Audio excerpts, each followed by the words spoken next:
Dakibai thanks him for leveling up his channel again, and he will probably be promoted to a mid-level Dakibai by next month. He observes that Dokja seems upset and asks him about the reason because what's good for him is also good for him. He can care about other incarnations, but there is no way he would leave him hanging. Meanwhile, Seong comes to him and asks if she can learn the skill instead of him since they just need someone who knows that way of the wind skill. She asks him if it matters who learns it, and Dokja replies that only those with the protection symbol can learn the way of the wind. She asks him to give him the protection symbol, but the Dokja says the ownership of the symbol can't be transferred. She confirms from her skill that she is telling the truth, and Dokja says she is even more skeptical than Younghyuk, and she also knows that he was supposed to learn that skill in the novel. She asks him why he is trying to learn the skill and asks him to leave it to him and that they should go and look for him for a while. Dokja says Younghyuk doesn't listen to others and she is sure that she can seduce him. Dokja is shocked at her thinking and says she can't do this. Besides, it's also a problem if they find him. He knows that Younghyuk won't be able to learn the skill without the protection symbol, which means he will have to take it from him, and he needs to be dead to unbind the symbol from his possession. He knows that Younghyuk will try to kill him if he sees him, and even if he wants to find him, he doesn't. Suddenly, they hear some noises from a distance from someone calling for help, and the constellations are pushing him for some reason to help the wounded person. They go toward the place where they see some wounded person. He looks toward Dakibai, but he doesn't know anything. The wounded person is Younghyuk, who seems unconscious. He asks Dakibai if it was his doing, and he asks him if he has any proof. Dokja knows that he activated a sub-scenario to bring him there, and the timing is too perfect to call this a mere coincidence. Seong says they have found him, and now what they should do, and the Constellation, demonic judge of fire, is anxious to hear his decision. He has been gifted 500 coins, and Seong says they have to save him since he is the main character. But if they help him, then he will kill them both. She asks him if they have anything to restrain him, but Dokja says it won't work on him. She suggests that they should lock him up somewhere, and Dokja says he will just kill himself. She then asks what happens to them if he regresses, and Dokja says they should stop him, and no one knows what could happen. By the looks of it, it appears he got taken down with one huge blow, and he remembers the time when he punched him and wondered if it was him. She observes his expressions and asks what happens to him all of a sudden, and Dokja wonders if he has been like this ever since he punched him with 100 strength 2 days ago. Suddenly, he opens his eyes, and they jump backward by getting scared of him. Younghyuk is staring at him furiously, and Dokja thinks he is done for it, and asks him if he can't just let it go already. He exclaims that they had a fair fight, and he tried to kill him too. He wonders why the main character of TWSA has to be someone like him, and thinks it should be Huiwin or Hyunseon. Younghyuk tries to say something but doesn't understand what he is trying to say. He activates his level 2 Omniscient Reader's viewpoint, and he is shocked that he just called his name Dokja Kim. Younghyuk says he knows he can hear him and is reflecting on everything he has done. He tries to say that this world will end if he doesn't act now. He fainted and tried to call him again, but he didn't respond. He finds it strange and says his resuscitation skill should have kicked in with this much damage. He uses his personal skills to check his character profile, and a notification says there is too much information about this character, which converts the character profile to a character summary. He is shocked to see a status element, which means he must have been poisoned, and it was his only weakness in his early rounds. The woman calls him and asks if he is Dokja Kim, and reveals that Younghyuk kept telling her to take him to her. Seong calls him and asks what is going on there, and Dakibai asks if he can see now that he didn't have anything to do with this. He asks him if he can open up the Dakibai shop, and he purchases many items from the Dakibai shop to buy many things. He thinks if he has really been poisoned with the 1,000 spirits, Elaine Forest essence alone won't be enough to cure him. Seong asks him what he is making, and he replies that he is making an antidote. Dokja says he came to him on purpose, and he may have wanted to ask for help, and he doesn't think he came all this way in that state to kill him. He knows what kind of person he is, and Seong brings him a spoon. After some time, he finishes making the antidote. He then tries to give him an antidote, and Seong says they will make a great couple. The Constellation, demonic judge of fire, is moved by his kindness, and many constellations have gifted him 500 coins. He didn't know feeding him would pay him so well. After some time, he opens his eyes and uses midday rendezvous to cure him. It's an item that can be used to have a private conversation with a chosen target for a given time. He is using this item because the poison has paralyzed Young-hyuk's tongue to prevent Seong-han from stealing this intel. Lastly, he doesn't want Young-hyuk to know he can read his mind. He thinks if he had more coins, he would have learned the telepathy skill, and he is notified that his target has accepted his request. Young-hyuk entered his midday rendezvous, and Dokja asked him if he could hear him. Young-hyuk asked him to go east immediately. Dokja is angry to hear that he is ordering him around when he has just saved his life, and Young-hyuk tells him that the catastrophe of questions is about to wake up. Young-hyuk reveals that someone is waking up all the catastrophes, and Dokja remembers the girl from earlier, and that she is the reason behind this all. He then takes Young-hyuk on his shoulders and runs toward the east, and Seong asks him if it is okay to leave that wolf there. Dokja says the immunter can sense where symbol owners are, and he will come to find them when he wakes up. He then asks Seong if she can carry him instead because she can use her avatar. She refuses and asks if he is her, then if he would be able to carry someone who has decapitated him. Young-hyuk asks him to leave him there and says he doesn't need his help. Dokja asks him when he can move independently, and Young-hyuk replies he will move in 2 days. Dokja asks if he will kill him then, but he doesn't answer to him, which makes him anxious. He then says he can't help him if he is going to be like that, and asks how he is supposed to help someone who is out to kill him. He asks him to make an oath of existence with him that he won't kill him until the end of this regression, but Young-hyuk refuses to do this. He then asks him to swear he won't kill him until the end of the 5th scenario, and if he can't do that, then he can't help him. Young-hyuk agrees to swear and uses the Oath of Existence, which he takes on himself. If he breaks the oath, he will be killed by the blue flame that engulfs his heart. He can't believe he made him do this, and Young-hyuk says he won't kill him, but he will get him back for hitting him. He asks permission for just 1 punch, and Dokja says he must go easy on him. After some time, they reach the east, where monsters occupy all the buildings, and the Tier 7 plant monster, Yanaspleta, is weary of his presence. Dokja asks Seong not to make sudden moves, saying they will be okay if they don't attack first. It looks like Kronos has started terraforming, and it is revealed that the 5th scenario is a battle between different worlds, and humans must fight off an invasion from another world. Just as Seoul is being terraformed into Kronos, the 3rd Wuxia world is invading China, and the White Demon world will invade Japan. Everywhere is infested by the monsters, and Dokja says the terraforming should have sped up since the catastrophe is waking. Seong asks who could be doing such a thing, and he replies there must be someone like him because she is the one who woke the fire dragon. He handled the dragon because the mid-level Dakibai penalized the fire dragon.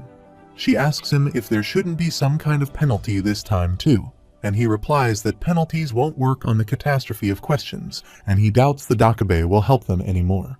The monsters in their path have already been slain, and he thinks Young-hyuk must have fought them on his way to find him. Dokja calls Young-hyuk and says he wants to ask him something, and he asks why he came to him in that state. Young-hyuk doesn't answer his question and just calls him pathetic.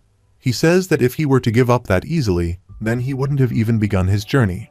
Dokja thinks he is right because Young-hyuk of TWSA was someone who never gave up or hesitated to kill. But that was because his mental state had been worn down due to experiencing so many tragedies. He was originally a very humane character who had hopes and dreams. He thought he knew everything about Young-hyuk, but may not know his 3rd regression very well. His understanding of the character Young-hyuk has increased, and he replies that he was the first person who came to mind, and he was brave enough to destroy the ruler's throne, so he thought he would be of help. Dokja thought he would give him an earful about destroying the throne, and Young-hyuk says he also considered the throne a nuisance. He already knows that Dokja did this to back off the otherworld god, and he thinks this is his first time having a serious conversation with him, but aside from being cool, he is very smart too. Young-hyuk says it wasn't a bad idea, but what comes next is a different story. Because he destroyed the throne, the guides had been scattered all over the place, and there had been a setback in collecting the meteorites. Young-hyuk exclaims that this is why the terraforming sped up in Gwangjin-gu and Guangdong-gu, and the Wanderers used the meteorite's power. Dokja says using its power doesn't speed up the terraforming, and Young-hyuk reveals that one of the 10 evils got its hands on a meteorite. He asks Young-hyuk if she is the poison beauty Seol Hwa-lee, and he replies that she is the only person who can use 1,000 poisons. He asks Young-hyuk how she infected him, and he wouldn't have fought her head-on if he knew who he was up against. Young-hyuk says he tried talking to her and thought he could make her an ally. Dokja remembers in the TWSA that she was also one of his allies, and he remembers now that the poison beauty Seol Hwa-lee was not only his second regression companion, but also his lover. However, he says it's not like his nature to do this, and he also feels embarrassed. He says she wasn't the Seol Hwa he knew, but he wanted to believe, even for a moment, that she was still the same woman of his memories. Dokja says he knows how he is feeling, and Young-hyuk says it looks like he has regressed before. Dokja thinks no one has ever understood him, nor will he in the future, and he is notified that Young-hyuk has been deeply shaken. He has received a little consolation from him, and he finds it strange because Dokja is not a regressor. He asks him if this is one of his abilities as a prophet, but he angrily says he won't let his guard down because he is a scoundrel who kidnapped his sister. Dokja clarifies to him that he didn't kidnap her, but he was just protecting her, and he should know that he is telling the truth since he has the lie detection skill. Suddenly, they see a huge monster upward with so many eyes and faces. Seong says they are too late since the catastrophe seems already awake. Dokja doubts this because the scenario just started, and they have arrived at Poison Beauty's territory, and he thinks she is moving faster than expected. Looking at their defenses, he can tell that this isn't easy. Seong asks him if he has a plan, and he replies that they only need to steal the meteorite, and he will hold them at bay while she goes and grabs it. Young-hyuk says there is no need to hurry even if the catastrophe begins since the catastrophe of questions can be suppressed right away. Dokja asks him how they will suppress it and who he suggests to do that because he is injured. Young-hyuk asks him to do this and says he was going to do that anyway, and he angrily says he probably already woke the guide and learned Path of the Wind. Dokja thinks he must be upset that he stole his chance to learn the Path of the Wind. He tells him that he didn't learn the skill, and Young-hyuk is surprised because he had plenty of time. But he is happy when Dokja tells him that he doesn't have the talent to learn the skill, and then he furiously says he could have just let him do that. Dokja thinks he can't see his face, but he can feel his glare on the back of his head. Suddenly, Seong calls them and informs them about some people approaching them. They hear a voice where someone calls them to run toward Shinhadijyo, and they see some people running toward them and calling for help. However, they get stabbed from behind, and by the color of their wounds, Dokja observes that those are poison arrows. A few men attack them, and they throw their arrows toward Dokja and Seong. Dokja suddenly creates a light web, and the poison arrows guard it. A man shouts at them and asks his team members to get them, but a light thread appears from a side, getting stuck in their feet and making them fall. Seong asks Dokja to see a woman who helped them, and he tries to check her character profile, but her account needs to be registered in TWSA. He is shocked to see the girl and wonders if she is really Sangha he knows from earlier. She makes her light path and jumps upon it swiftly. After that, she takes out her swords and attacks them, and she soon ties everyone with the help of her thread. She then tightens the thread and beheads everyone in just one blow. Dokja is shocked to see her new avatar, and he wonders if she is really the Sangha he knew. He wonders how she got so strong and if this is because of her talent. A few people rush toward her to attack, and Young-hyuk says she has quickly improved in his absence. Dokja says she has gotten to where she is now because of how much he initially helped her.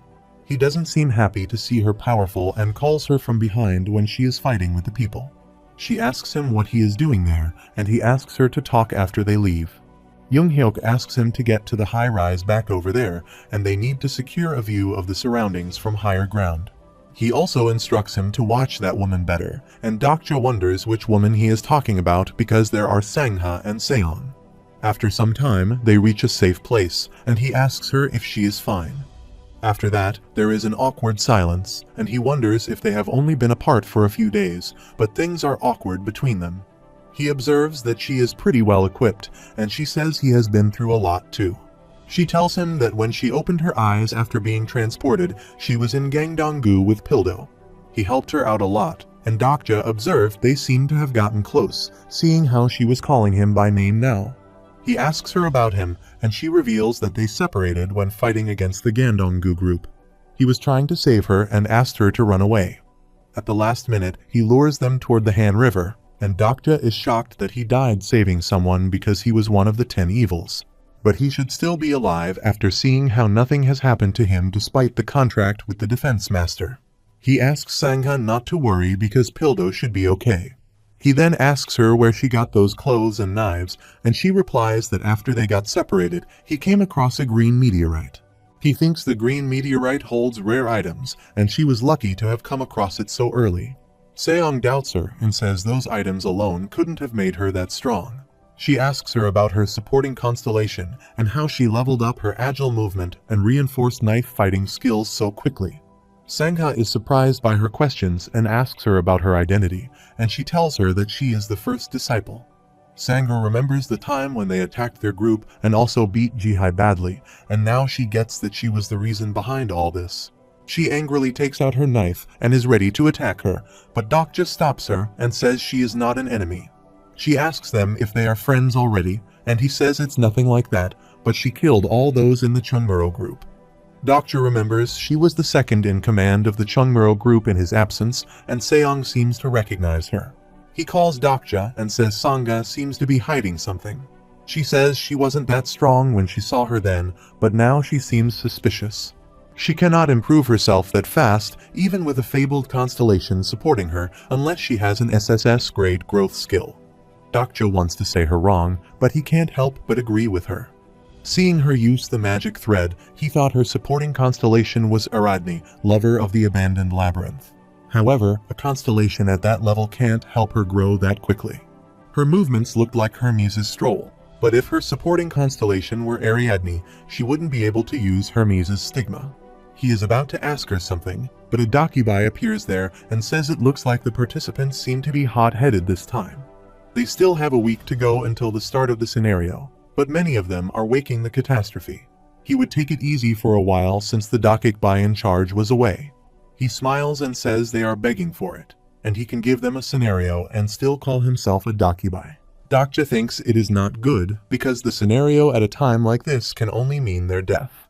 Their attribute windows appear before them, and their name is Stop the Catastrophe, and they must get rid of them and stop the catastrophe from waking. The catastrophe is about to hatch soon, and since they were given a scenario to stop it, then the Poison Beauties group should have been given a scenario to protect the catastrophe.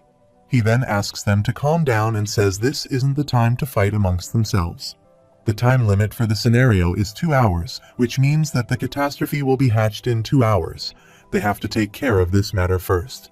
It is revealed that the Poison Beauty group is based in the Chinhodong area within Gangdong-go, which is full of churches and cathedrals.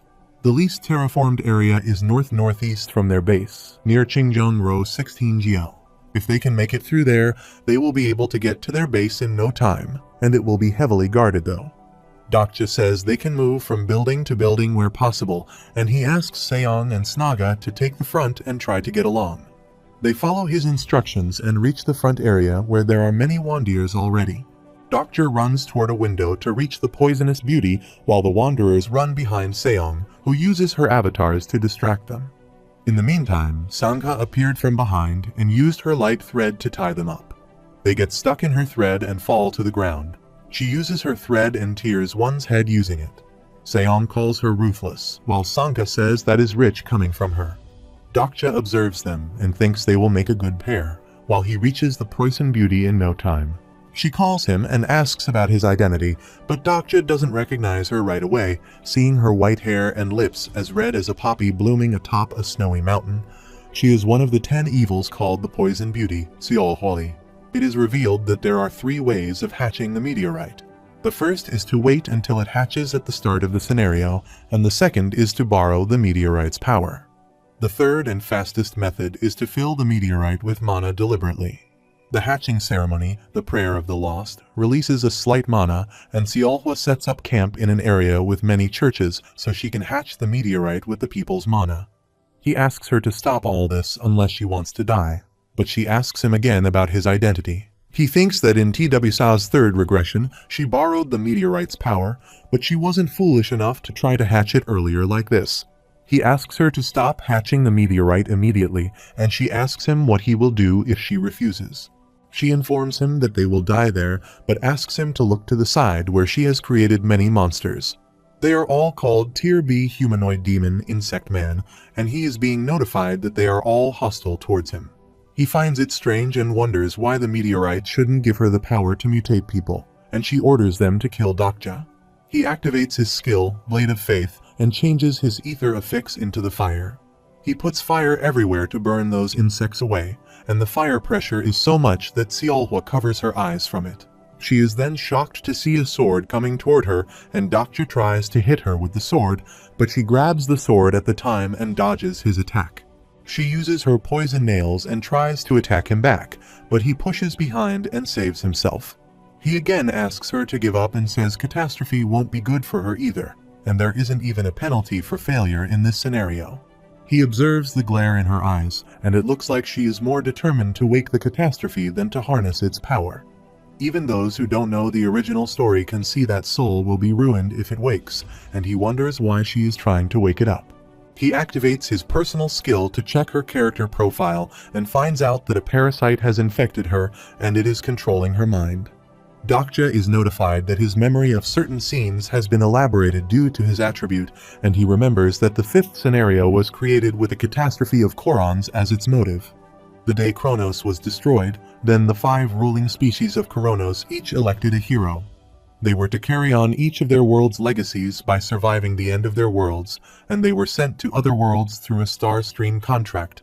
The hero's survival was guaranteed, but in return, they had to help the species of the other worlds in protecting their own from the oncoming catastrophe. They call those heroes as guides. Seolhwa calls him the human of Earth and asks how he knows such things, while he calls her parasite queen Antinous. He knows that she is not Seolhwa Lee and asks her why she is waking the catastrophe when she is supposed to be a guide. He is notified that the Tier 5 Monarch level insect, Parasite Antinous, is glaring at him, and she mutates all those people. He asks her what she will gain by waking up from the catastrophe early when the guides are supposed to stop the catastrophe alongside humans and build a new world with them. She doesn't answer his questions and rushes to attack him badly, but he grabs her from his hand and says it must have taken quite an effort to terraform this world. She throws her away and asks why she is trying to destroy it. The parasite queen starts bleeding and asks how can a lowly human has such power. Dokja asks her again what she is doing after going against her mission and asks her to leave that body before it's too late. He also asks her to accomplish the mission she was given as a guide. He remembers in TWSA, the poison beauty becomes one of the 10 evils after being infected by the parasite, and if she can escape the infection, then he won't have to kill her. Suddenly, Yoonghyo calls her from behind and asks her to kill her because the survival of the world is more important than her life. He asks Dokja to think wisely, and he again asks him if he is sure, but he replies that he doesn't care about her. He knows that if Seolhwa Lee dies there, then Yoonghyo will collapse someday. The death of his acquaintances will eat away his memories and wear down his mind. Unfortunately, he takes too much time to think, and Seolhwa gets up and tries to attack him again. She scratches his hand with her nail, which contains poison in it, and Yoonghyo asks him if he has a way to fight against her 1,000 spirit poison.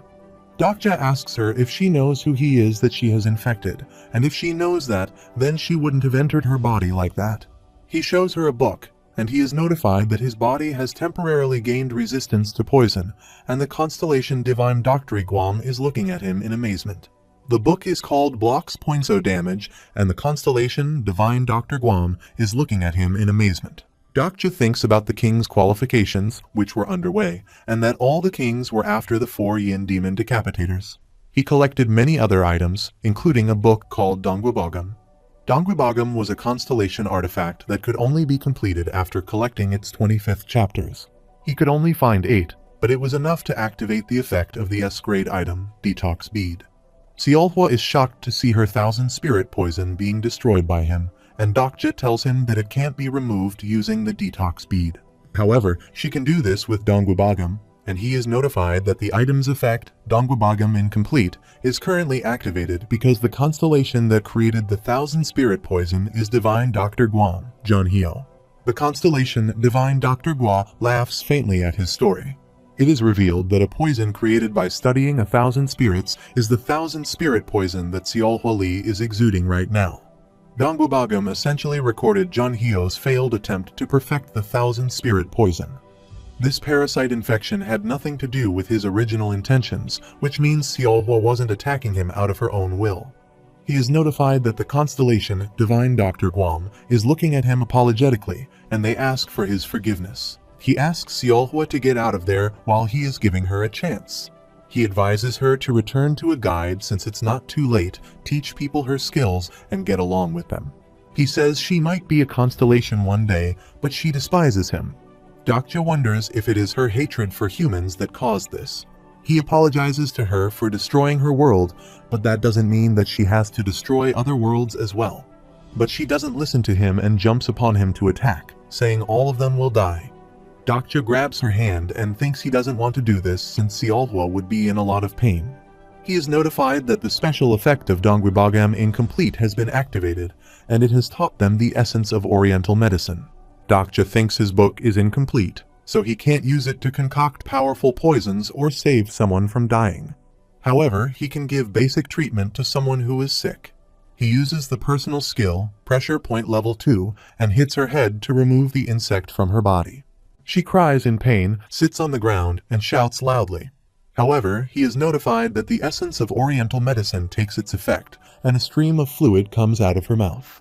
The Constellation, Divine Dr. Guam, looks down on him proudly, and he has been gifted 500 coins.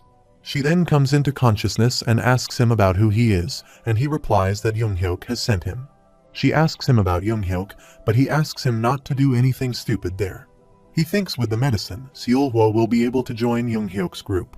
Meanwhile, Songha and Seong come to them and inform them they are done with the people on the other side.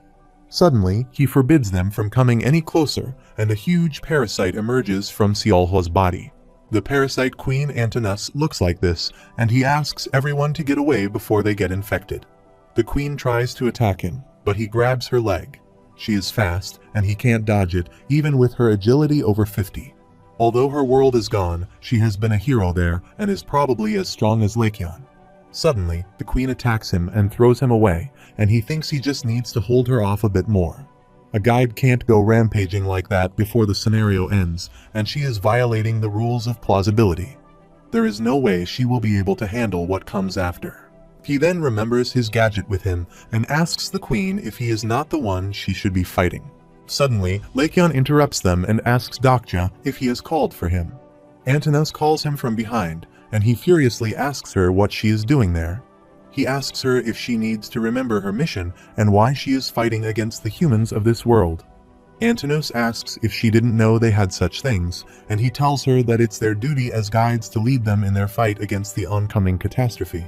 He asks her if she has forgotten how the warriors of Kronos sacrificed themselves, and they must stop the disaster there. Everyone is watching them having a conversation, and Leikyon says they must work with the people there to protect the terraformed planet and rebuild their civilization there. He tells her that this is their divine calling, and Dokja thinks rebuilding Kronos may call themselves guides and look like their allies, but their end goal is to weaken their world and rebuild their destroyed world Kronos. They are only helping them to achieve their goal. The parasite queen shouts at him and asks him why he has come there to stop the catastrophe. He asks her if he wants to help them and why he didn't object when Earth was chosen as a target for the disasters. Seong asks Dokja what they are talking about, and she tells Leikyon that they came to this planet for vengeance, and they are there to make those who destroyed their world shed tears of blood. Leikyon warns her, saying she will die if she does that, and Starstream's rule of plausibility won't let her run amok like that. She exclaims that Antinous, whom she once knew, has died in their homeworld with the other parasites, and Leikyon is disappointed that she doesn't understand him. She turns back and asks him if he has forgotten the history of Kronos, and that the wolves have never won against them insects.